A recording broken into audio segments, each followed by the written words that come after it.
in this session are Mr. Paras Shahadat Puri, Chairman, Nikkei Group of Companies, Mr. Ramesh Chidambi, Chief Operating Officer, Dubai Duty Free, Mr. Tony Jashanmal, Executive Director, Jashanmal Group, and the session will be chaired by Mr. Akhil Bansal, Deputy CEO, KPMG in India. Mr. Akhil Bansal, please. Thank you. Ladies and gentlemen, good morning. The theme of this session, Reinventing Retail Beyond E-commerce, I found it really interesting. And more than the theme, when I reflected on the theme, what I found interesting was the speed of change.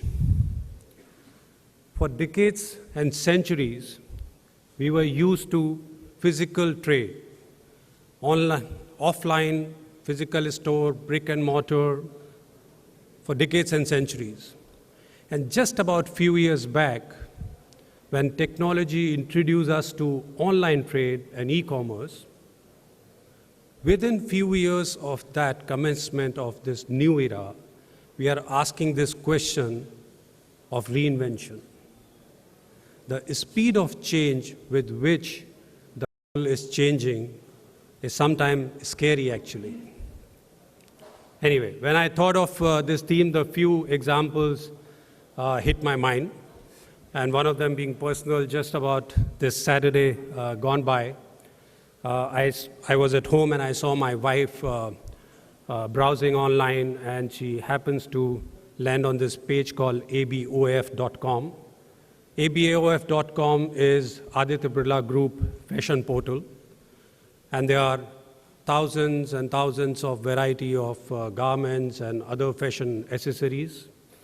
And before she could get lost into the varieties, and she's quite used to online shopping with number of other platforms being available, a simple navigation took her to a 3D trial room.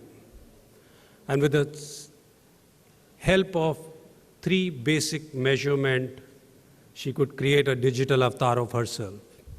And imagine a woman with digital avatar on a retail shopping, the rest is history. 2 to 3 hours, she was online shopping. But on a serious note,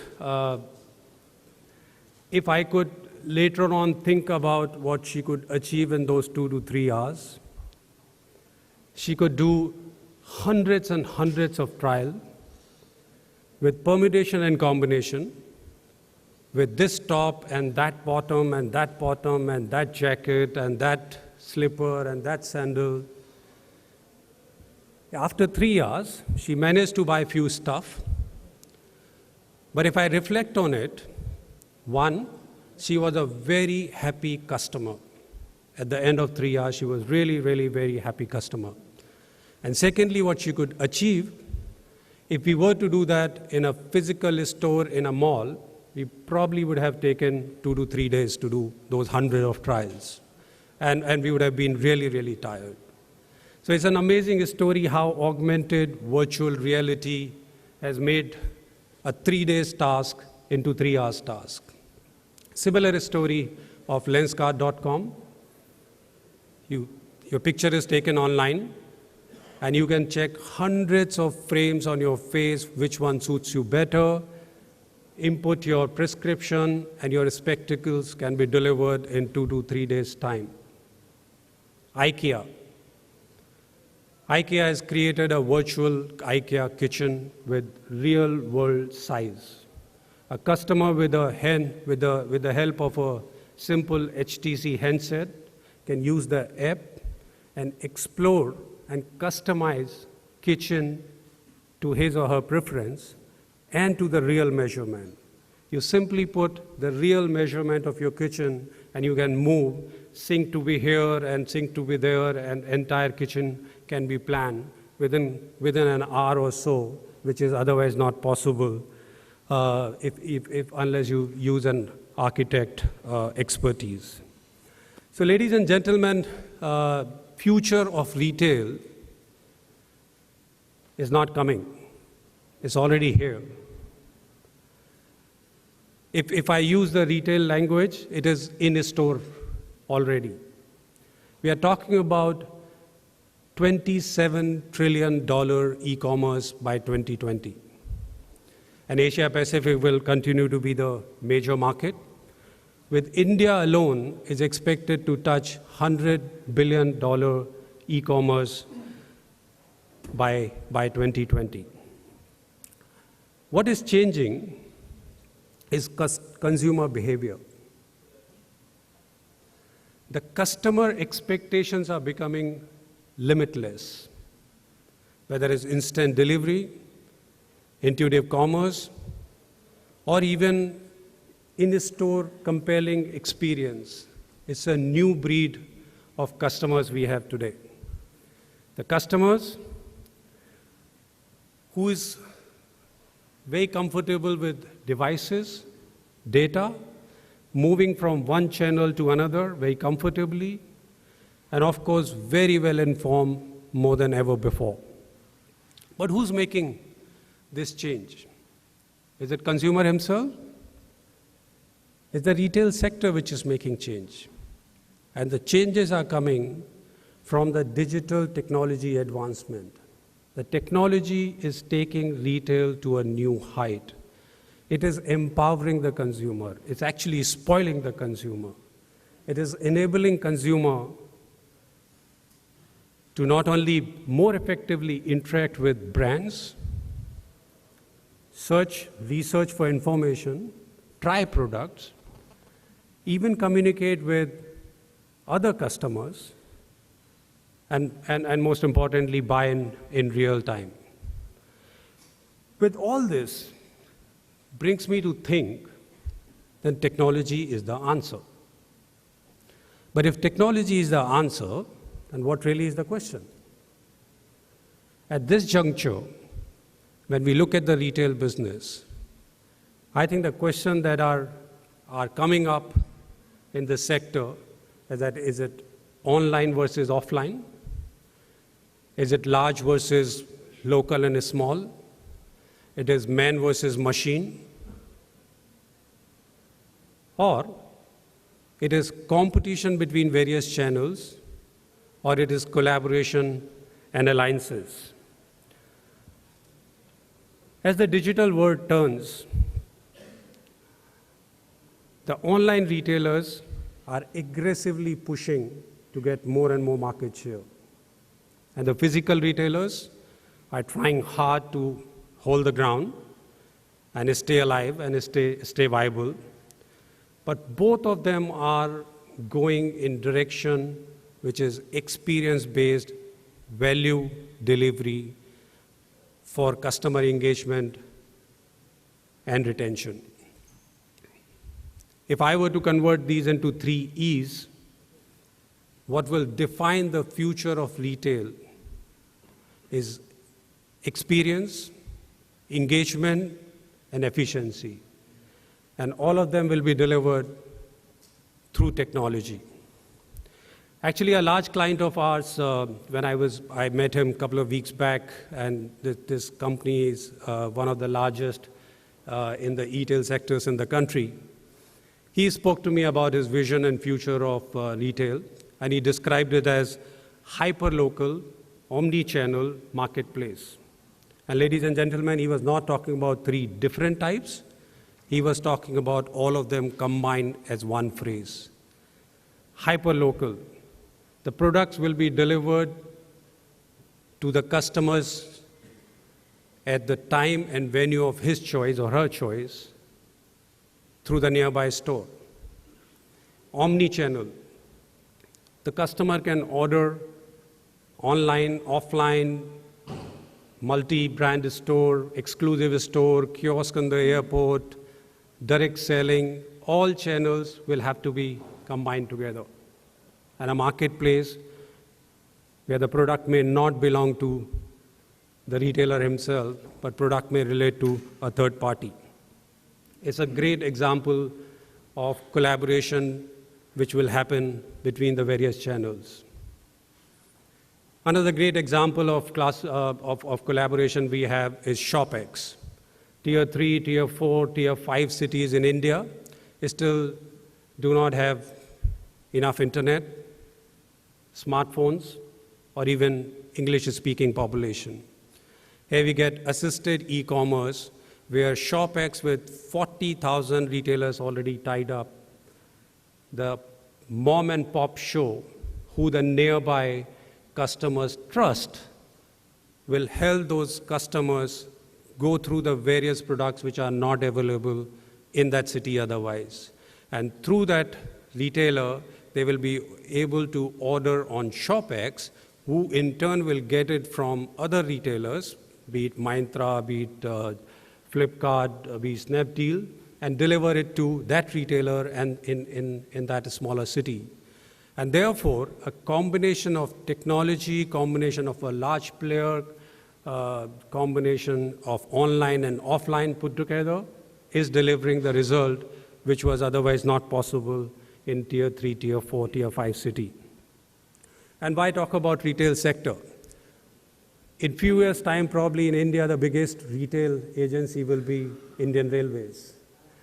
With IRCTC going online and selling millions of tickets and 60 million visitors on their website each month, and with hours and hours spent by millions of people on the platform and in the train journey, it's a perfect place to sell the retail products. So where does it boil down to? My opinion, this new generation technology will continue to disrupt the retail sector, be it artificial intelligence, smart shelf, augmented virtual reality, magic mirror, or whatever we call it. The new technology will keep on coming in, and new technology will keep on disrupt the way we do business. As I said, the business model itself, let alone the product, the business model itself, their life cycle is not more than 3 to 5 years. It's difficult to predict future, but in my opinion, as I see it today, there will be a convergence, there would be a collaboration between man and machine, between large and small, between online and offline. But all that will be disrupted by technology. Ladies and gentlemen, to begin the theme, I would like to actually, I'm privileged to have the panel which has been given to me. I shouldn't be speaking in front of my panelists because all of them come from retail and all of them are expert in retail. But let me start with Mr. Paras Shahadat Puri. I would like to invite him to give his thoughts. He's a former diplomat with Indian Foreign Services and has served in various diplomatic missions in China, the US, Saudi Arabia, and Libya. He then quit the diplomatic career and started his own business in UK in 1987. He is the founder of Nikkei brand, which then expanded to various countries, including UAE. His business interests in electronic appliances, food products, outsourcing, and restaurants, and have offices in China, Saudi Arabia, Georgia, Russia, and other countries. He was also the chairman of Indian Business and Professional Council for 2009 to 11. He was requested to come back to join again as president in 2013 to 14. His brand Nikkei was named as a super brand in 2011 and again in 2016. He was also awarded as a prestigious Bharat Shiromani Award in 2005. Ladies and gentlemen, if I continue to read his CV, I may take 2 more hours. So I would rather stop here. It's like showing light to the sun. Let me not do that. Mr. Shahadat Puri. Ladies and gentlemen, please put your hands together for Mr. Shahadat Puri. Good afternoon, friends. I hope you are all fresh after a coffee break. Since morning, we have heard amazing speeches by His Highness Sheikh Nahyan, by Mr. Munjal, by the ambassador, and my friend Vikram Sani. We indeed are at a very extraordinary time, and we must be lucky to be here during this time of India-UAE relationship.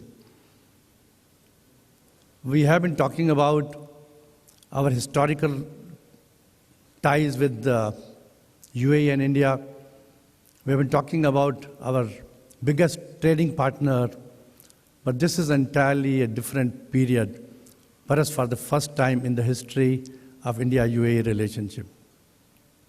What with the visit of Prime Minister Modi here, and then the visit of His Highness Sheikh Mohammed bin Zayed, has totally changed the entire face of our relationship. It has become really, really very strategic relationship. It's a paradigm shift in our relationship. What with our cooperation in defense, in space, exchange of very sensitive information, this is all a new era, and I call it as the golden era between our India and UAE relationship, and we are very lucky to be here at this period of time.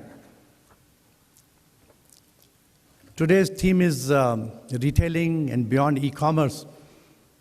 Again, this next 10 coming years are going to be equal to more than 100 past years of what we have seen in internet development, internet commerce, e-commerce. I would like to begin with a very small anecdote. I'll simulate it. And here it goes. Somebody calls, and the girl begins, "Good morning, this is XYZ Pizza Store." The customer says, "Hi, I would like to order a pizza." The girl says, "Welcome, sir. What kind of pizza would you like to order?" The customer says, "Well, thin crust, pepperoni, and lots of mozzarella cheese." The girl says, "Yes, Mr. Mohammed. Would you like this to be delivered at Sheikh Zayed Road, flat number 10 at such and such building?" The customer, surprised, says, "How do you know my name and my address?" The girl says, "No problem, sir. You are our regular customer and we have your database." "Oh, okay, thanks." The girl says, "Mr. Mohammed, due to your high cholesterol condition, would you like to replace pepperoni and mozzarella with something lighter?" "How do you know I have cholesterol problem?" "This is in our database, sir." "Sir, tell us, how would you like to pay?" He says, "By Visa credit card." The girl says, "Sir, your Visa credit card limit is full, and you have not paid the minimum payment for 2 months. The customer, a bit angry, Hello. How on earth do you know all these details? Who told you all this? Do you listen? Just deliver me the pizza. That's it." The girl says, "Sorry, sir, don't get upset. According to the data available with us, you have high blood pressure condition of 170/100. Can you please give us an alternative charge card?" And this goes on. This is a bit irritating. But imagine the wealth of information available with the merchant. This is the future. Now we have to see how this data and this gold mine can be harnessed to give a pleasant and personalized VIP experience to the customer. The days of one-size-fits-all service all over is finished. Today, retailers are challenged to innovate in order to provide an individualized customer experience as possible. Many traditional retail operations continue to be disrupted by technologies that remove barriers to entry for agile players. Challenged by evolving market fragmentation, pragmatic adoption of technology can present retailers with opportunities to innovate as well as to develop new profit models. As the retail industry, which is growing at mere 3% a year, continues to evolve, and the total e-commerce share is about $3 trillion. And as Akhil said, that it's likely to rise to $27 trillion worldwide. Merchants who want to thrive in the coming years need to be more forward-thinking. After all, one of the keys to succeeding in the future is to anticipate it. The future of retail will encompass the continuous evolution of consumer connectivity and immersive interaction.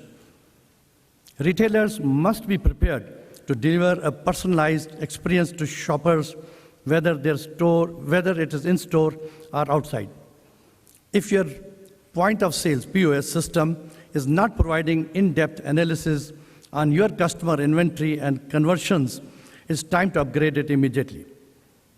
Merchants should be able to know who they are serving and providing products for how often those customers shop and how the ability to offer them relevant perks. Now, perks necessarily do not mean that they have to be giving discounts, but could be alerts when the top products are back in the stock or exclusive first looks of the new launch. To bridge the online and offline experience, merchants need to be sure they understand their customers in all environments, be that online, mobile, or in store. Retailers have the opportunity to forge deeper relations with customers, and this is the key point, who are carrying, wearing, and even driving more and more connected devices. These devices collect and share all sorts of data, which will allow customers to receive the best products and services in a completely personalized way, at the right time, whenever they happen to be. Done right, every customer will feel like a VIP, whether they are shopping in store, at home, or on the buses. It is the consumer's expectations that drive the demand for numerous shopping options, access to a large amount of product data, retail comparisons, competitive offers, constant availability of brand options, and so on. Due to this rising demand, retailers are increasing their efforts to set up fully integrated systems to not only meet their clients' needs, but also allow for flexibility and support new ideas with little disruption to their profit sales. At the core of this model is supply chain and inventory management. While the typical interaction is with the POS, point of sale, and e-commerce systems, retail businesses need to have the mechanisms to take both the feed data and report on cost of goods, warehouse locations, and how much stock there is on hand. The future of retail will involve an integrated ecosystem to ensure complete visibility and efficient supply chain management. Retailers should be thinking ahead about implementing these technologies within a mobile strategy that cleverly integrates mobile payment with customer loyalty and marketing initiative. The future of retail is all about using technology to strengthen customer relationship and improve the customer experience while making day-to-day operation easier for merchants. Take an emerging consumer technology like Apple Passbook. For example, the consumers use Passbook to keep their coupons and loyalty cards in one place on their device and will soon be able to pay using the same application. But to ensure actually improves the customer experience, it needs to be fully integrated with point of sale and your loyalty software. To conclude, the most successful retail may be defined by their attitude and approach to disrupt forces. It's all about recognizing emerging consumer technologies, implementing them, and improve the customer experience while making things easier for the serving staff also. And all this while creating that wow effect that puts your store ahead of the other competitive customers, making it a fun and interactive shopping experience. Thank you for your kind engagement, and I wish you a very productive day ahead. Thank you. Thank you, Mr. Shahdat Puri. This was very insightful. Moving on, I would like to invite Mr. Ramesh Kedambi. He is the Chief Operating Officer of Dubai Duty Free and is responsible for all aspects of company's operation, including information technology, logistic, development of retail offers across both the Dubai airport and growth of DDF leisure business. DDF, as we know, opened a 7,000 square meter retail offer in Concourse D in February 2016, and then added a new retail area in Concourse C, and also built a new Irish village in the Riverland section of Dubai Park and Resort under his leadership. He's a yogi and he's a sailor. Besides his business, he enjoys sailing as well as yoga. He was also chairman of the recently concluded 2017 Dubai Duty Free Tennis Championship Organizing Committee. Ladies and gentlemen, please put your hands together for Mr. Ramesh Kedambi. Good morning, everyone. While we're trying to get this PowerPoint presentation fixed, I just realized that I'm the first guy this morning to use PowerPoint. Everybody else has been speaking from notes, or extempore. And I typically hate PowerPoint, but the only reason that I wanted to use it today was because I wanted to show you some pictures of our retail offer and just talk to you a little bit about our business. I'm firstly extremely thankful to AIMA for this opportunity to talk to all of you. And I'm very thankful to Akhil for chairing this panel. And I'm an absolutely distinguished company, with Mr. Shahdat Puri and Mr. Jashanmal. And in fact, I think the relationship between Dubai Duty Free and Tony Jashanmal and his family is probably the oldest relationship that we have, in the company.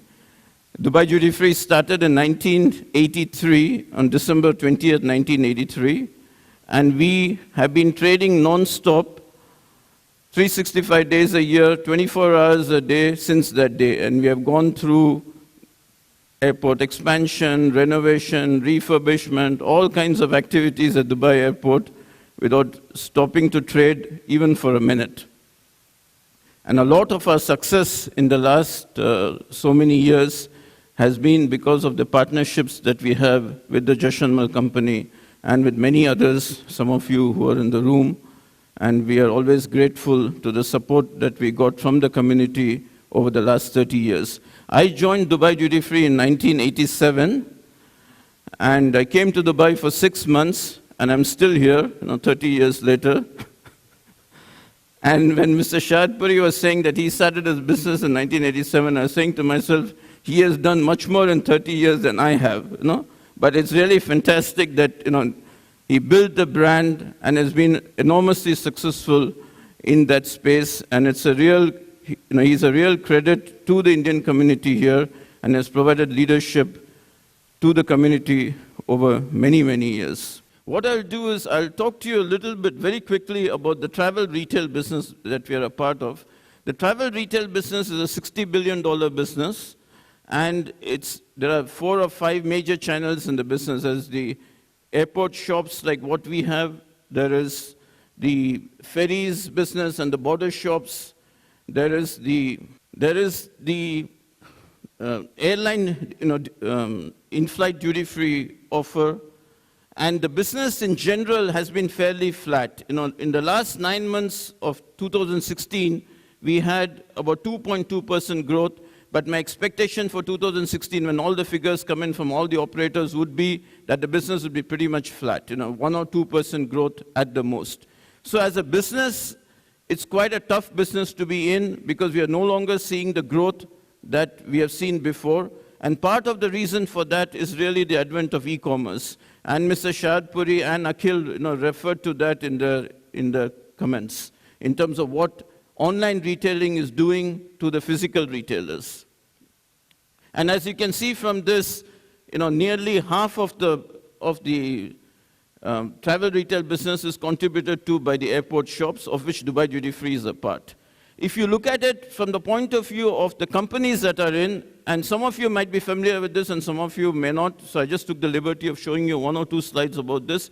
Dubai Duty Free is the single largest retailer in the airport retail business, but we are the 7th largest company in the duty-free business. Because many of our competitors like Dufree, like DFS, and others have shops in multiple locations. Flamingo, Heinemann, all of these people have shops in multiple locations.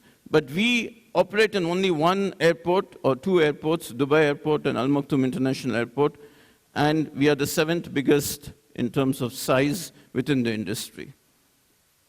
Within Dubai Airport, we are in all 3 terminals and concourses, and I'll show you a couple of pictures of our retail offer. This is Concourse A. We opened this concourse in January of 2013, and our retail offer there is about 7,000 square meters. This is Concourse B, which we opened in October of 2008, and we have about 35% of our business coming from this particular concourse. We have Concourse C, which is the oldest concourse. It opened in April of 2000, but last year in December, we added a retail offer in the link bridge between Concourse B and Concourse C, and some of you might have seen it. We had dressed it up for the Chinese New Year's. That's why you're seeing all this Mandarin on the picture. And we opened this offer in December of last year. And Concourse D. Concourse D opened, as Akhil was saying, in February of last year, serves all airlines other than Emirates Airlines, and it's our newest large opening that we have done recently.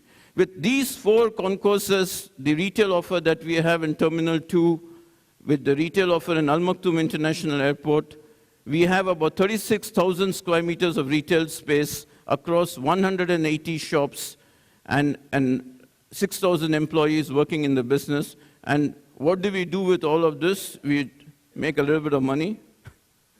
And we grew the business from $20 million in 1984 to just under $2 billion last year. So we had 16% compounded annual growth over a 32 or 33-year period.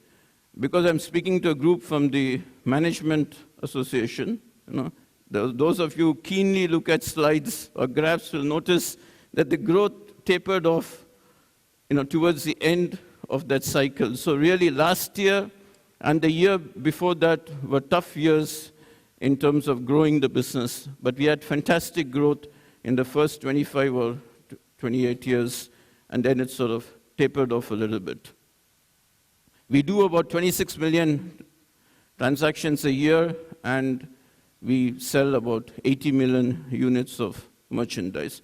What I will do now is spend a couple of minutes just talking to you about technology, talking to you about our online business, and then I'll come back to the topic, which is the question of reinvention of retail. In terms of technology, we have a whole suite of applications from Oracle, Oracle Retail, Oracle Warehouse Management System, Price Management Systems, and various applications, and the e-business suite in the back office. And then we have a material handling and control system that runs the logistics in our distribution center, and we were the first retailer in this region to automate in the distribution center or in the warehouse. And what we did basically was in 2008, we built this building, which has 27,000 square meters of warehousing space, goes up to a height of 23 meters, and an office building. And within this, we put in 4 different subsystems to automate the receiving, put away, picking, and dispatch of merchandise. And one of these systems is this. It's a pallet storage system. It takes about 20,000 pallets in this system. And we use this heavily for items like confectionery, delicatessen, liquor, tobacco, and other products which are big in size or weight. And then we have a system called a shuttle, which basically handles all of our perfumes and cosmetics. As you all probably know, you can't have a palette of one lipstick reference, yeah? or one particular shade of eye pencil. So we have these plastic bins. We have 27,000 bins in this system, and we have these plastic bins that help us to put away the items and then pick the orders when they come in from the shop floor. Every day, we get about 450 orders from the shop, and we send about 600 pallets of merchandise to the shops. And the reason that I'm saying all this within the context of my presentation is that the technology, the logistics, in terms of automation like this, is what underpins the retail. So when all of you go through the shop floor as passengers and hopefully spend some money at Dubai Duty Free, when you're spending money, think of what supports the business that you see on the front office, and it is things like this that really underpin the business. About 3 years ago, we sort of dipped our toe into the world of online commerce, and on top of our technology stack, we installed or implemented Oracle Commerce to be the e-commerce layer on top of all this other technology that we have. And we did a click and collect business. Our website gets about 500,000 sessions a month. And we, as all of you see, the sort of usage of mobile devices has been increasing, and now it is half and half.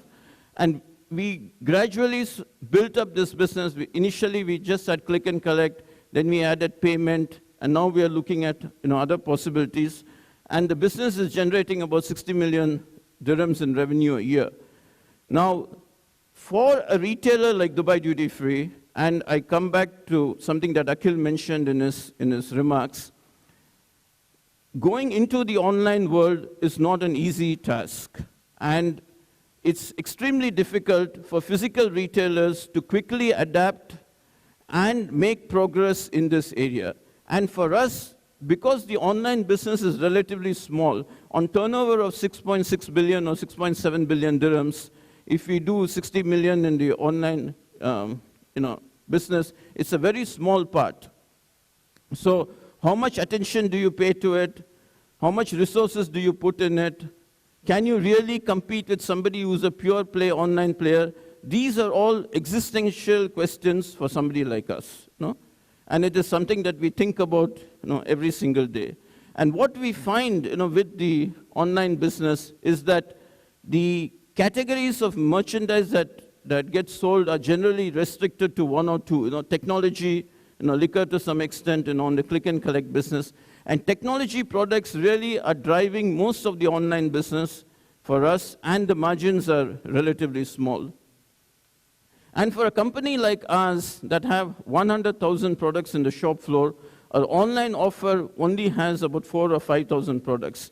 And it is those kinds of things that make the online business difficult for physical retailers, because you're not able to offer to the customer the full range of products that he sees when he walks into your shop. Which leads me to the next point, which is that in order to have any modicum of success or any hope of doing this properly, we need to collaborate with other people. And in the past, if you were an airport retailer, you didn't have to really worry about it. You collaborated with suppliers, like for example, Jashan Mill is a supplier to us, and you collaborated to a little bit with the airport. But now, with the online business, the collaboration with the airport becomes extremely important. Dubai Airport, for example, last year did 84 million passengers. This year will do 91 million passengers, and it might do 120 or 140 million passengers between the two airports by 2025.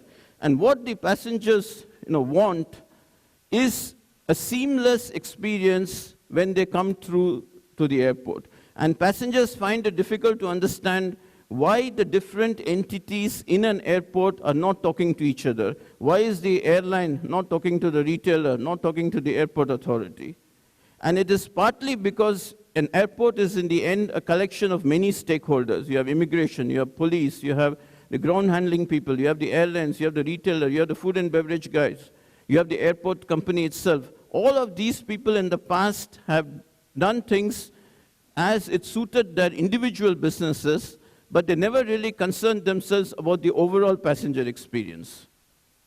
And the online world now forces you to think about it. So Dubai Airport, for example, has spent a lot of money and time and strategic sort of bandwidth in thinking about the passenger's experience and seeing how you can truly offer an omni-channel experience within an airport. And the thought is that in 5 years' time or in 8 years' time, the information sharing between these different entities should increase so that the passenger has a better experience. For example, if you sit in an Emirates limo and somebody has picked you up, from your house, if you're traveling business class, why can't you be told at that time what is happening with your flight? Why can't you be told at that time whether there's some promotional offer? Why can't you be told at that time, which gate you're going to be in? There are so many ways that we can improve your experience because we know that you're traveling, we know that you're going to this particular destination, we know the gate that the plane is going to leave from, we know that there's retail in the airport and there might be a promotion running,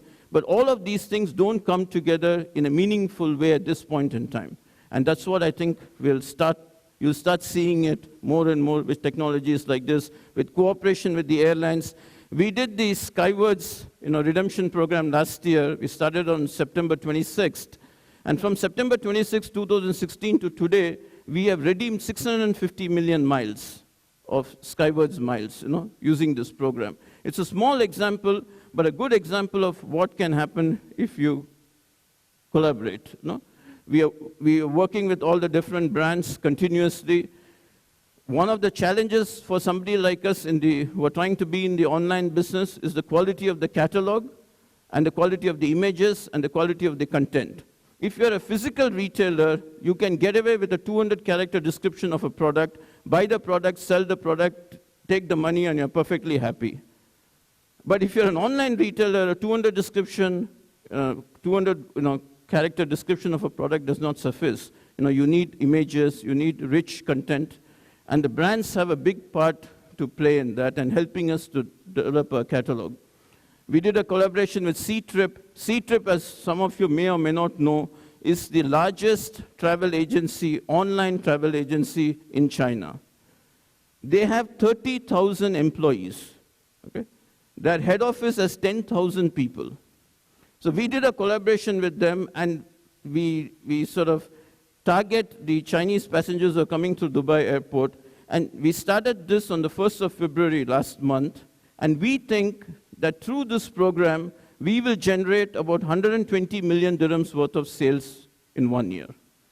So the Chinese are extremely advanced in terms of communication, in terms of messaging, in terms of knowing where the customers are. They use geofencing to track their customers.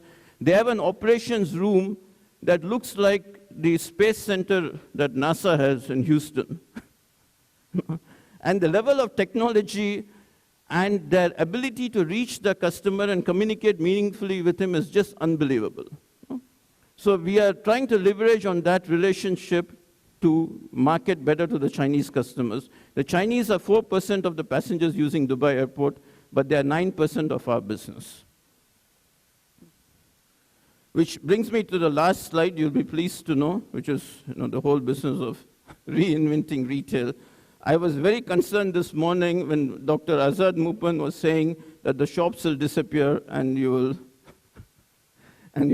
everybody will be buying stuff online. Now, this is obviously a very real fear and a very real concern that retailers like us have. For us to survive, you have to come to our shops and you have to buy merchandise. What helps travel retailers as opposed to other retailers, as opposed to you going to a mall, for example, is that when you travel, you think of buying something to give to someone. You think of your nephew, you think of your niece, you think of your girlfriend, you think of your wife. if all of you, for example, who have come to Dubai for this conference, hopefully you were very short of time in the last couple of days, and hopefully when you reach the airport, you realize, oh my God, I haven't bought anything for this person or that person. So the propensity to buy is high when you're traveling. Somebody like me, I can buy anything in the shop at any time other than alcohol and cigarettes or tobacco. But even when I am traveling, in my mind I'm thinking, what shall I buy, what shall I buy, what shall I buy? So we benefit from that, but that benefit is being eroded steadily by the online commerce business. It's very hard to put a number on it. You know, if the travel retail business was $60 billion in 2015 and is $60 billion in 2016, even though there are more people traveling, how much of that lack of growth is due to the online business is hard to know, but we know that it is happening. So for people like us, we first need to engage with the customer, which is an overused word, but you have to remember that until 3 or 4 or 5 years ago, the customer was completely anonymous to Dubai Duty Free. Dubai Duty Free in 18% compounded growth without identifying a single customer. You just walked in, bought what you wanted, and you walked out. No? But now we have to start thinking about them, and we have to learn from the online retailers who have fantastic information, fantastic analytics about their customers. And the second bit is the fulfillment bit. And that's the reason that I showed you the slides on technology and logistics, that retailers, whether they are pure play online retailers, only physical retailers, or a mix, which is going to be the case for everyone, they have to pay attention to fulfillment in each part. Whether it is storing merchandise, putting away merchandise, payment systems, back office processes, because all of these things will come under pressure. You will have pressure on revenue growth, and you will have pressure on your gross margins. So improvement in this bit is very important. And lastly, but definitely not the least important, is you've got to survive. For people like us, it's an existential issue. What is the reason for a retailer to survive? We are not a brand, like Nika is, or some other brand is. So as far as the brands are concerned, they control their destiny to the extent that they manufacture the goods and they push their message to the customers and make them want the brand. And we are also not somebody like Amazon, who's purely an online retailer, who has millions of products in their catalog. So the reason for people like Dubai Duty Free or for Just & Mills as a department store to exist in the future, the case will become harder and harder to make. Now, many of the fashion brands today, for example, all have their own outlets. So people no longer say, for example, I want to go and buy a shirt. They say, I'll go to Pink and I'll pick up a shirt. Many of the convenience purchases that people make, for example, in the US, are all made online. Do you really need to go to a supermarket to pick up a gallon of milk or whatever else that you need on a day-to-day basis? So the fashion brands are putting pressure on you. The technology brands are putting pressure on you because people like Apple have fantastic online capabilities. And in the convenience business also, the online guys are putting pressure because people see it as a chore. So people like Dubai Duty Free or any department store, for us, the future is definitely more challenging. And you're already starting to see that in the US with the decline of the department stores and the shrinking that is going on within the department store business. So from our perspective, interesting times for sure, but also challenging times. And it's not just a theoretical question, in terms of reinventing retail. It's a very, very important question. We are already in the planning for Al Maktoum International Airport for phase 1, which is opening in 2025. We have 80,000 square meters of retail space there. We started the planning last year, and we are thinking about how to manage the space, how to arrange the space, and what will the future of retailing be in 2025. Thank you very much, ladies and gentlemen.